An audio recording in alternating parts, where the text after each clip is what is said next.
બનાસકાંઠાના સાંસદ જ્ઞાનીબેન દ્વારા ગાયો માટે 30 થી 40 ગાડીઓ લીલો અને સૂકો ઘાસચારો આપવામાં આવ્યો। સરહદી વિસ્તારમાં ગૌશાળામાં ગૌમાતાને જ્યાં જરૂર હોય ત્યાં ઘાસચારો આપવામાં આવશે।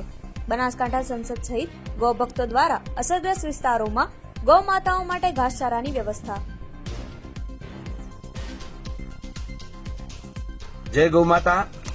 आज घास वितरण आप सौने खबर है कि जे रीते पूरनी परिस्थिति आई वाव थराद सुईगोम पाभर होय एमां अतिवृष्टि थी अने एनी अंदर वधारेमां वधारे जो कोई हानि थई होय तो ई गौ मातानी हानि थी। छेल्ला लगभग 8 થી 9 દિવસ થઈ ગયા તે છતાં તંત્ર દ્વારા સરકાર દ્વારા ગૌ માતાને કોઈ પણ જાતની નોંધ લેવામાં આવી નથી। હવે ગમે તે કરશે પણ ગઈકાલે જ્ઞાનીબેન જે ગાયની બેન શંકરાચાર્ય હવે મુક્તેશ્વર બાપુ દ્વારા જેને ગાયની બેન કહેવામાં આવી રહી એવી જ્ઞાનીબેન બનાસકાંઠા જિલ્લાના સંસદ શ્રીને હું ખૂબ બિરદાવીશ।